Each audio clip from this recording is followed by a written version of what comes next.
Hey everyone, it's Brian here from Massey's Main Entertainment.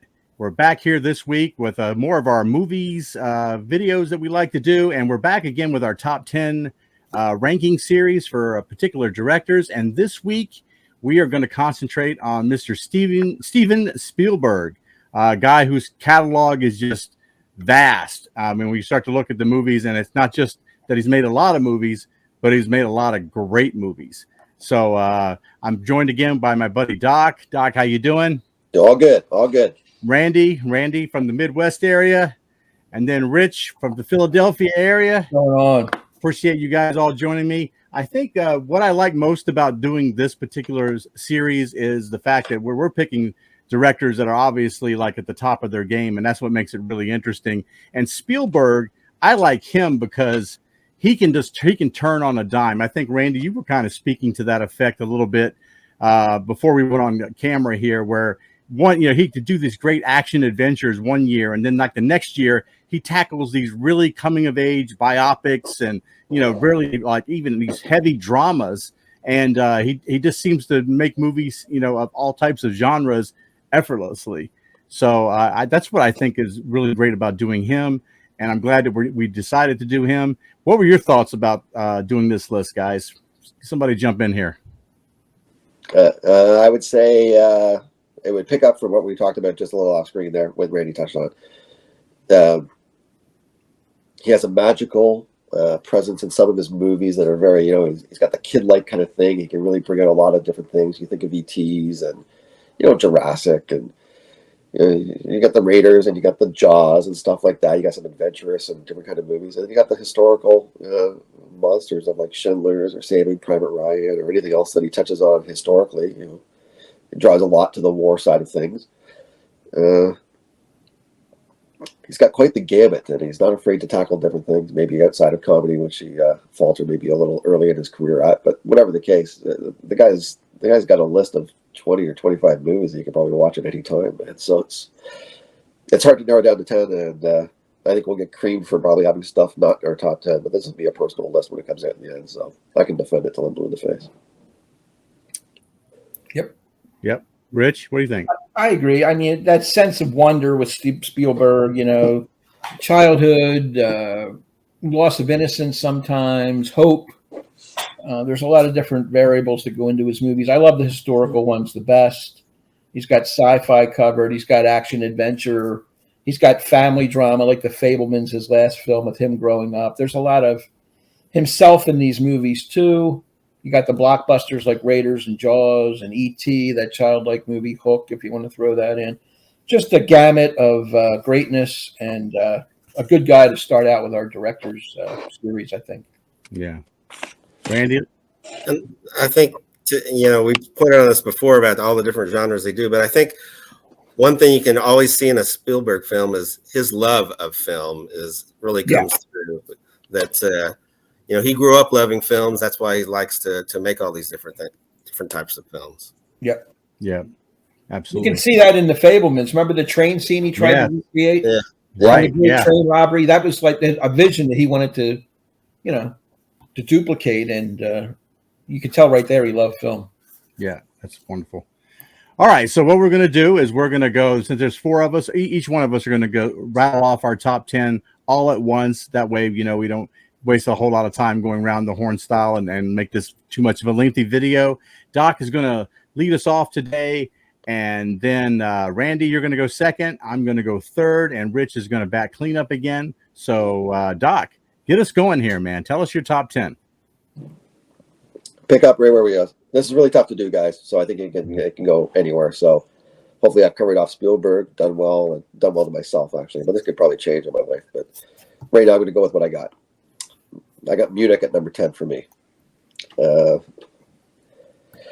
72 Olympic, the massacre of 11 athletes there and stuff like that, and the backstory about how a group, shall we say, goes after and tries to go after the group that did the assassination and stuff like that. It's a really tense movie. I think Eric Bana is fantastic in this, and I think Spielberg tells a really good story. This movie doesn't get talked a lot. His filmography and his list of stuff, but I think this is an underrated movie. I think this is a fantastic movie, really, really well acted. I have a few that I like in this kind of thing that are in his his gamut of movies, shall we say. Mm-hmm. And I went with one that I like the best, if you want the truth. There's some other ones, the top 5 or 6 are just not going anywhere. So I'll start with number 10 at Munich for me. Okay. Number 9. Yeah, it's another one that's I'm going Close Encounters at number 9 for me. Yeah, I saw this in the drive-in. What movie didn't I see in the drive-in at this age? So, real fantasy, sci-fi kind of flick here, and you got Star Wars coming out at the same time. You got Lucas doing his thing, Spielberg doing his thing, but outside of Richard Dreyfuss doing a whole bunch of mashed potato stuff, I know you like that part, Brian. It's a really cool little story. The special effects for the time, it still looks pretty cool today if you want the truth, especially the end scene and stuff like that, the communication with the aliens and the time shift, going from the war into how it happens. I think Richard Dreyfuss does a really good job in this movie, man. So there's a guy just strung right out, man, and doesn't know what to actually make what's going on, and you see that stop sign shaking there when the aliens are coming in at the beginning and stuff. It's really cool, and abductions and stuff like that. So he touches on a lot of fantasy and different kind of topics, especially for that time. Close Encounters is still kind of a classic in my eyes. Personal list, man. I got number 8. I got Empire of the Sun for me. I think this is what an introduction really to Christian Bale, if you want the truth. You got a great supporting cast here. Your guys in here, John Malkovich, and it's about some soldiers being held during the war. I find this kind of story, with the connection almost that Christian Bale's character as a kid getting lost here and getting caught up in a camp, basically, and how he interacts with even the Japanese soldiers and stuff like that, and how it's shot, and this might go back to some things that we talked about in movies, where you take different sunsets and scenes and how you pull from different directors. And I think you'd see a lot of that in Spielberg's directing in this movie. It's just a personal favorite of mine. I can watch this at any time. I think it's one of the better movies in his list, and that's why I've got it here at number 8 for me. And that gets me, it's tough, because how do you separate the historicals and all this other kind of stuff, man? But sometimes I like a good fun movie too. And there's a couple in this series that I like, and I got The Last Crusade here at number 7, man. If you want the truth. Okay. Yeah. Temple of Doom's okay. Raiders, I have it in a different tier, but The Last Crusade, I think, is a really great adventure flick, and it stands on its own in one sense. And Sean Connery being added to this cast and stuff like this. This is an age thing for me too. I get that in a lot of senses, but I still think it holds up well. And we're talking a long time later.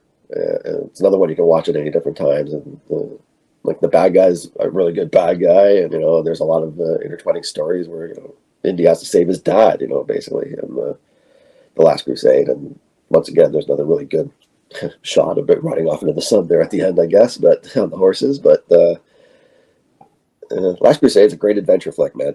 And sometimes I want the popcorn, and this is a pretty good one in his category for me to throw on. Guess it'll leave me number 6. Guess we'll keep the popcorn going for a while here, guys. I got Jurassic. I don't think it can be overlooked how big this movie was when it came out, how groundbreaking it was, how visually stunning it was. And it's a neat little story about an island there with the dinosaurs and stuff like that. But this is a great adventure movie with a different story twist to it. And Spielberg tells it fantastic, man.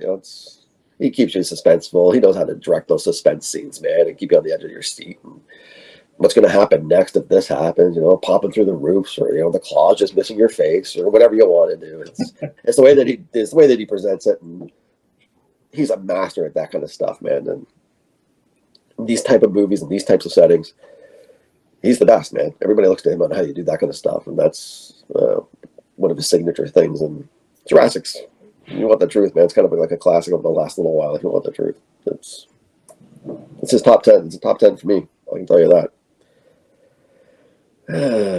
That was the debate really happened in my head, man. This top 5 stuff, this is garbage. I hate this part. All right, I'm going to go Saving Private Ryan at 5. Ooh, yeah. Yeah. I got to keep it honest to myself, like what meant a little bit more to me and stuff like that. And we'll find that as we move. But listen, this is top tier stuff, man. We're talking like 5 masterpieces in one sense, and I've said a couple that are really at 9.5 already. So, Saving Private Ryan, the first 40 minutes of that movie blow anybody away. Some scenes that follow are awesome. It's a great story. Matt Damon, Tom Hanks went after Matt Damon's character, Saving Private Ryan, where his brothers have already died and stuff. I don't want to give it away, but I guess I did. Whatever the case.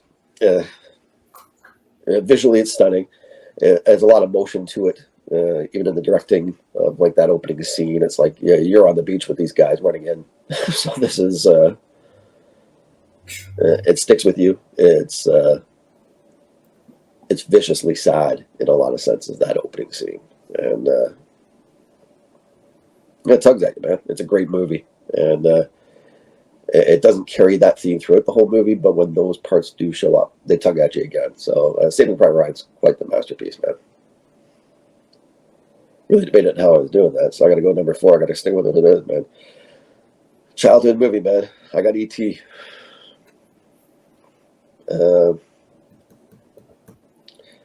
We talked about it there at the beginning. E.T. is you have the fantasy side, you have the historical side, you have all the other. Here's the fantasy side, man, of Spielberg, and this is where he's doing a lot of different things. And this is, E.T., the alien lands here, caught, E.T., phone home. We all know the lines. Who wants to versus Peas? All that kind of stuff. The backstory behind it and everything else, great acting from the kids, great acting from, it's a cast of things. It's kids. You see people try to grab at that nostalgia and different things that you've seen over the last 30, 40 years and different segments of movies and stuff like that, right up to Stranger Things, if you want the truth. And they pull at different things, but it's all based around E.T. And E.T. is the ultimate kid movie, if you want the truth. This is, and it's in my sweet spot, man. It's 1980 or something like that. I don't know what year it is. Is that a Reese Pieces sweet spot? That's a sweet spot for the Reese Pieces, man. Going down there. Inspiration to drink those beers out of that fridge that day when you had to stay home. So, E.T.'s a classic. It's my number 4, man. I don't think I have to explain it. 3, 2, 1. Yeah, this is a freaking crapshoot. Jaws at number 3. I saw this one in the drive-in. Jaws is a classic. The use of sound and music and the score within the movie here, there's Spielberg and scores and John Williams, they show up all the time, and they're classic. Every score in every movie that we're going to talk about that hasn't been touched on already is fantastic. The music is, he uses it really well in his movies, and obviously Jaws is a great starting point for something like that in the conversation. But the story, Robert Shaw, Roy Schneider, this is, and everybody's buddy, Richard Dreyfuss, showing up there to cut open the shark there and find out what was inside they had for lunch that day. So it's a classic. Obviously, don't go in the water. Nobody did for like a year anyway after this. So Jaws is just, I think it's on everybody's list in one way or another here. That's what I make out of it. Kind of think it should be. The 2-1 thing. I got Schindler's List at number 2. Ooh. I had to think about this one long and hard, and I actually flipped a coin, basically. But I have to go back to what it is. Schindler's List is a masterpiece. Schindler's List is one of the most disturbing movies you'll ever see. Probably the best villain in film outside Darth Vader, something real. This is a killer. It's so disturbingly well done. It's so disturbing in the story. It tugs at you in a whole bunch of ways. Schindler making the list. Try to get people out of the camp here, man. This is, and the iconic, red coat, where it stands there. There's, something that you see through the whole movie with the girl wearing the red coat. Schindler's List is a hard watch. Schindler's List is a must watch. It's fantastic, and I said it's really tough call for me not to have this at number 1 because it's a 10 if you want the truth. And so is my number 1 in my eyes. I got Raiders. That's my number 1. It's my favorite adventure movie of all time. It's one of my favorite movies of all time. A lot of these are my favorite movies of all time. But Raiders is the ultimate adventure movie, the ultimate story with the ultimate character. Harrison Ford portraying the ultimate hero kind of guy. real hero, archaeologist, snakes, asp, whatever you want. It doesn't matter to me, man. Great story. Like we touched about it on one of our videos previously, but you basically have Lucas and Spielberg kind of in their prime in a lot of senses at this time, right? Lucas is writing a really good story, and you got Spielberg directing it, man. Kennedy and Marshall, they're all producing it. The gang's all there. But they're all peaking at this time.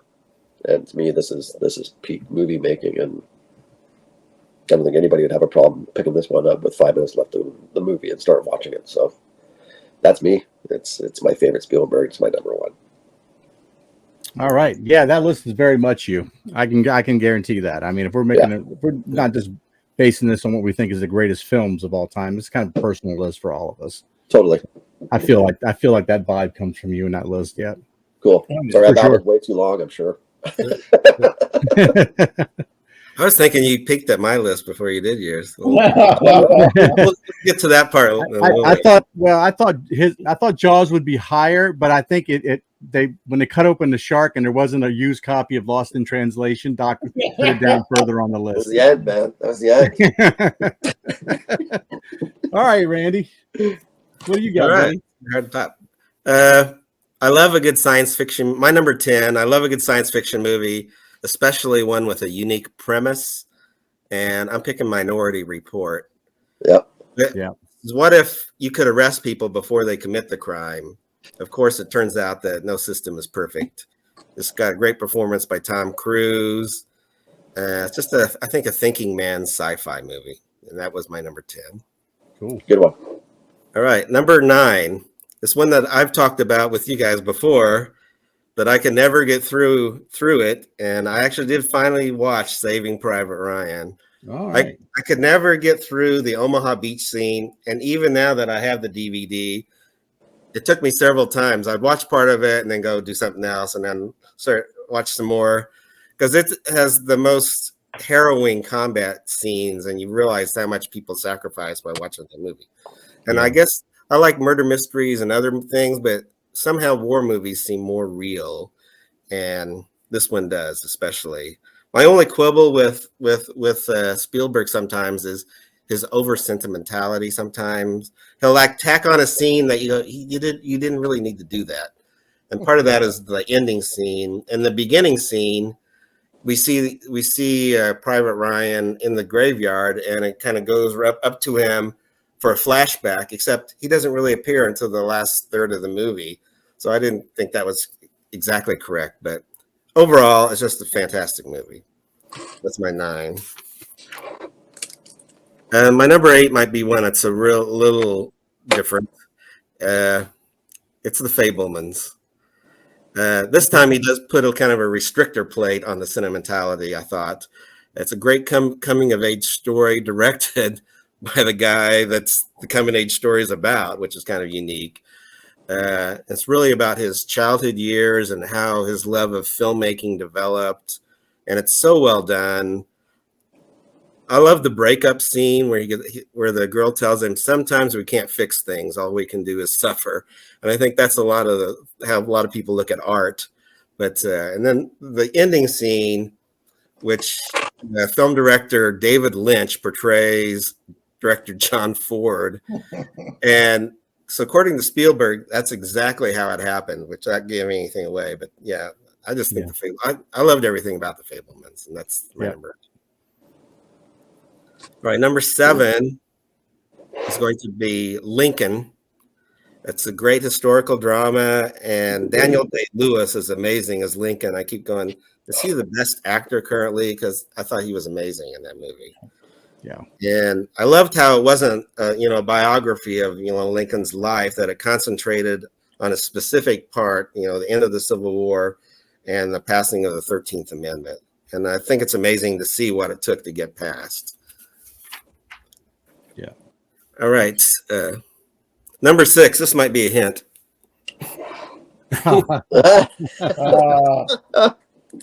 Doc talked about already. Great special effects and a great way to bring alien visitation story. And it even has Francois Truffaut as an actor. So that was my number 6. That's right. Number 5 is going to be Jurassic Park.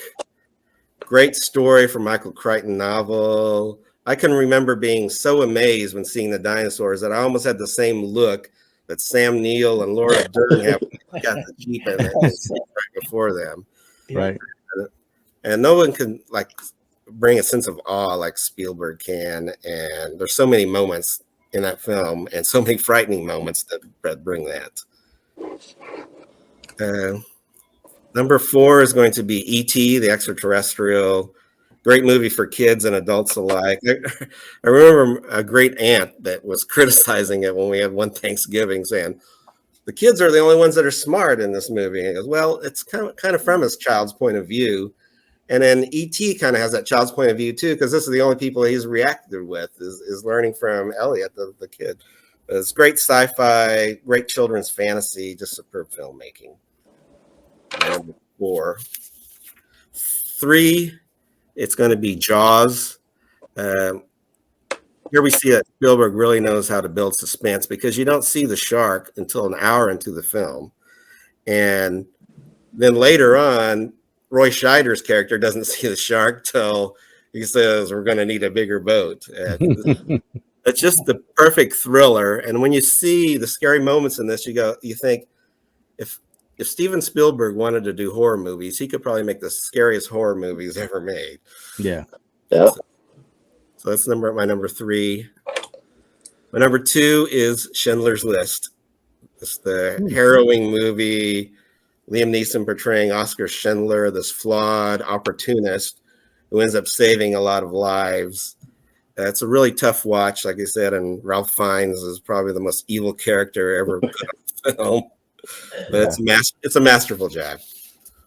And so this is starting to sound my last part like Doc's. My number 1 is Raiders of the Lost Ark.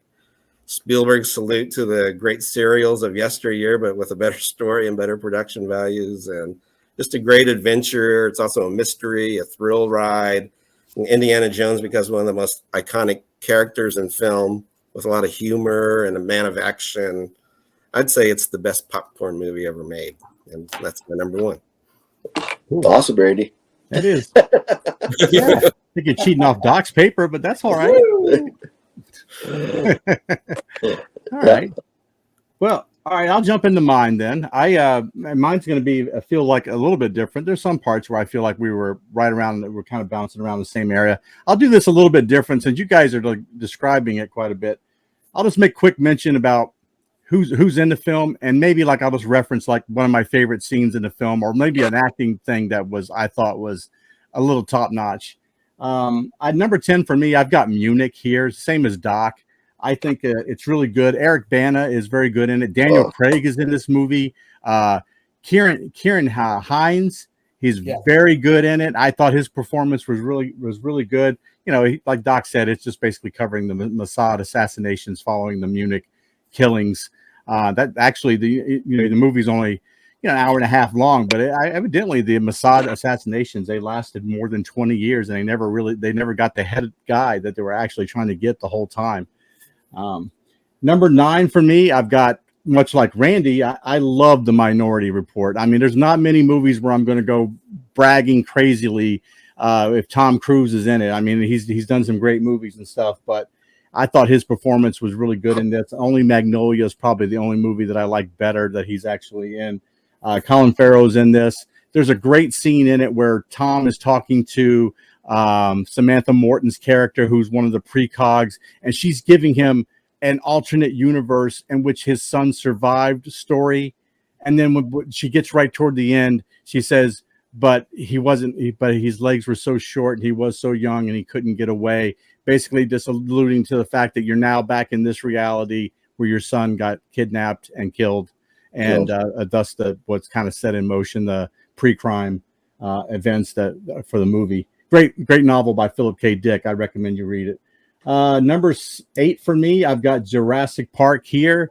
I remember getting a bootleg of this on like cassette. A buddy of mine got me a bootleg of this on cassette, and I started watching like the first maybe, you know, right up to, we started seeing the dinosaur stuff. And as soon as that, like 10 minutes into the movie, I just shut it off and said, all right, I told Shelly, I said, we're going to the movie theater. We got to go see Let's go. Jurassic Park. I said, you just got to see this. I knew it was a movie that you got to see where, Big you know, screen. in theater and stuff. Maybe the standout performance, I think, in this is Jeff Goldblum as the chaos scientist in this. The part where he's kind of tapping on the little camera going, you do have dinosaurs on the dinosaur tour, don't you? I mean, just classic Jeff Goldblum. I think it's great. And you know, Spielberg was always good about splashing that comedy in there, you know, just before he was going to throw some really horrific things at you. Number 7, I've got Jaws here. You know, maybe there's a certain person that kind of pulls this down a little bit, but I still gave it its top 10 love. Like Randy said, I mean, one of the things that make this work is the fact that you don't reveal the monster, and then you don't overkill the monster. You don't show it all the time. And I think that's like a lot of directors down the line started taking that too. Like in the movie Alien, Ridley Scott barely shows the alien. He may show him once, and then like it's a long time again before you see the alien again. It's like you just don't want to overkill the monster thing. And I think Spielberg went a long way to like showing horror directors that maybe that's how it's done. Great movie here. Definitely deserved to be in the top 10. Number 6 for me, I've got thanks to Doc and Rich, I went and finally saw in the last year Empire of the Sun. I had not seen it before. I knew that my boy John Malkovich was in it. I knew a very young Christian Bale was in it, but I just was blown away by some of the performances in it. He's got a very young Ben Stiller in here as well. Miranda Richardson's in the movie. I just kind of all took me by surprise. I was watching, I'm going, wow, these people are in this movie. You know, basically, young rich kid who gets thrust into an internment camp and has to learn how to survive during those horrific events. So, number 5 for me, I'm glad that Randy finally watched it. Saving Private Ryan from 1998. I think obviously Tom Hanks in here, Barry Pepper. Maybe the performance that really kind of broke my heart the most was Giovanni Ribisi's death, when he's lying there on the ground and he's asking for more morphine and he starts to shake and he's calling out for his mother. I mean, that just completely broke my heart at that moment, because these are all young kids that are sent off to war, and they're coming basically out of a family unit in which they are like somebody's just baby. And then they're thrust into a situation like that, and then, and facing death. Number 4, I've got Lincoln here. I thought, I think Daniel Day-Lewis is in a class by himself. I think if we ever built a pyramid of the best actors, at the top of the pyramid for living actors would be Daniel Day-Lewis. And I don't think that the next 2 below that would be anywhere near him. I was blown away, too, by the performances of Joseph Gordon-Levitt in this as well. Sally Field. She did so good in this movie, but she was just so overshadowed by Daniel Day-Lewis's performance. I thought she was great in it. It's chronicling the last 4 months of Lincoln's life. Was the focus of this. Number 3 for me, I've got Raiders of the Lost Ark here. I agree with everything you guys said. It's the ultimate action adventure movie, with Harrison Ford and Karen Allen. I kind of get hung up on the joke that's on the Big Bang Theory that, Indiana Jones is superfluous to the outcome of the movie, that if you remove Indiana Jones from the movie, the Nazis would still find the Covenant, they would still open it up, and they still all die.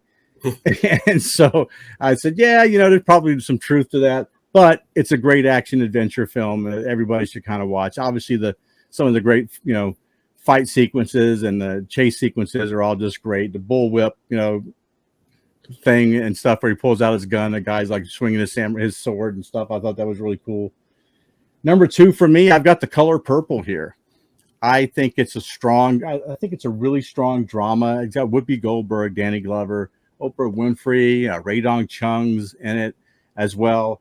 It was based around the life of Cecilia Harris, I believe. But mostly, if you think about it, it's basically talking about how African American women were very vulnerable in the early parts of the 20th century. I mean, and she was like this living epitome of that, where you're talking about incest and pedophilia and, being robbed and beaten and with almost no rights whatsoever. Just some really hardships that she goes through, but a really strong performance that kind of, has the nice happy ending to kind of get you at the end and kind of pulls at the heartstrings a little bit. I think it deserves to be here. And my number one is going to be Schindler's List. I think top-notch performances from Liam, Ray Fiennes, obviously, Ben Kingsley. I think maybe the strongest scene in there for me to show you just how evil Ray Fiennes' character was one the speech that he gave at the opening of the camp, when he's talking about basically that the very existence of the Jewish people, coming to Krakow was going to be a memory, that it is going to wipe it completely, out of people's memory. That was that, and then the rifle scene where he's just randomly shooting people that are in his camp without any type of feeling whatsoever. Just really one of those performances that you'll remember for a lifetime. I've been to Schindler's Factory when I went to visit my daughter in Poland when we visited Krakow. It's mostly set up like a museum now, but still, you get the feeling of how things were there, and it's a good experience to kind of go through. So that's my number one. Very good. Nice. Well, let's dive into this. We have a few different ones. I think I have one that nobody covered, but my number 10 is that film, and it is AI, Artificial Intelligence. I like this film. This is one that had been in the works for a long time. I think Kubrick was going to direct it and couldn't get the screenplay right. Mm-hmm. And then he wanted perfect technology and this and that. And then when on his deathbed, I think he handed it over to Spielberg, and Steven ran with it. Perfect cast here with Haley Joel Osment coming off of The Sixth Sense. Plays that little futuristic robot boy perfectly. Jude Law. William Hurt is in this, one of our favorite actors. It's got that Pinocchio vibe, sort of the lost boy, wants to be a real boy, wants to connect with his mother or go home, all that Spielberg themed stuff, but in a futuristic way. I liked it. Number 10 for me. Number 9 is E.T. I think everybody had E.T. at some point. That's our first super quadfecta, or whatever you want to quadrifecta. I didn't have it, no. No, you didn't have it. I'm sorry. No. So forget E.T. 3 of us had it. E.T., fantasy, sci-fi, coming of age. You guys all mentioned it. Good performance by little Henry Thomas there, too, and Drew Barrymore. That's right. 5 years old, great stuff. Dee Wallace is the mom. Great stuff all the way around. Just one memorable scene after another. Number 8 is Lincoln. I couldn't leave it off my list. I really like this historical drama in the year 1865, trying to abolish slavery and pass that 13th Amendment. Period piece. Every detail is perfect. The costumes. The acting is through the roof. Daniel Day-Lewis, just another one of his mesmerizing performances. Can't get enough of that guy. I hope he unretires. Give us another one, Daniel, man. You're the man for sure. Number 7 is Raiders of the Lost Ark. For me, I admire what it is. It's a great action adventure popcorn movie with Harrison Ford and a star-making performance, really. I mean, he'd done some work before that, but this is the one that really he could have any role he wanted after this, Raiders of the Lost Ark. Many sequels. I love his role in Witness later on and others. Plays the everyman and does this great. Number 6 is Jurassic Park. Great theme park with dinosaurs, very realistic, with them in the kitchen, opening them the cabinets and looking for the kids. You think they're going to eat them. I like the Goldblum stuff. Good solid cast with Sam Neill and Laura Dern as well. Even Wayne Knight, I believe, is in this one as well. Yeah, that's right. Dennis Nedry, right? It's an anagram for Nerdy Send. Yeah. Yep. So that's going to make my list. Jurassic Park, really, I would say just a fun time, a roller coaster ride, whatever you want to call it. It's a great time at the movies. Number 5, top 5. Now, I went with Empire of the Sun. I'm a sucker for that movie. I love Christian Bale as the 12 or 13-year-old, whatever he is, and his parents get taken away, and he's on his own. He ends up in the internment camp in Japan and meets all these wild and crazy figures and learns to live basically on the streets, as it were, just scrambling for food. And the imagery in this was some of the stuff that Spielberg shows you with some bombing and the woman in white in that open field. There's a lot of good stuff. The music, the soundtrack's great as well. So that's number 5. Number 4 is Close Encounters of the Third Kind. Very impactful movie for me at that time. I like it better than Star Wars. I'm one of the few that appreciates this type of filmmaking. I don't mind Dreyfuss with the mashed potatoes and going out to the railroad site and watching these things come around the bend. Fantastic. That's really exciting. It gets your heart pumping, man, when you're seeing that stuff. Love It's it. just fantastic. So that's making my number 4. Number 3 is Jaws.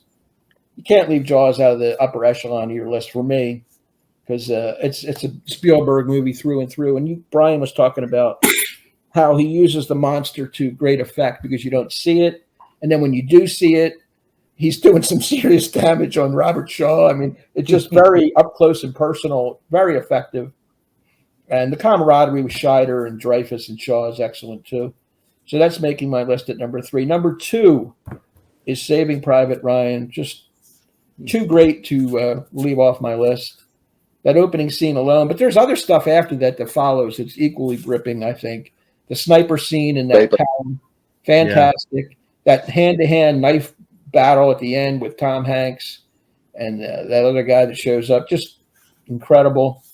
Even that Matt Damon is effective in a supporting role here too, because he looks like an innocent kid who may have lost his brothers in the war, and they're just trying to get him out of there. My number 1 is Schindler's List. A movie I've only seen once. I always say that when we talk about it, but I don't need to see it again because it's got a seared part of my brain between the sniping and the girl in the red and just the depravity these people are going to, the stacking up of the bodies and the burning them and just all the stuff that you see coming at it. Black and white makes it so much more real, I think, because that's what was going on back then. It looks like a 40s film and very realistic. The smoke coming out of these stacks, and you know that they were human beings, and just stuff you don't want to think about or talk about, but everybody should see it because it happened. It's part of our history, and Spielberg really, this is his masterpiece, in my opinion. By far and away his best film. Yeah. So that's my number 1.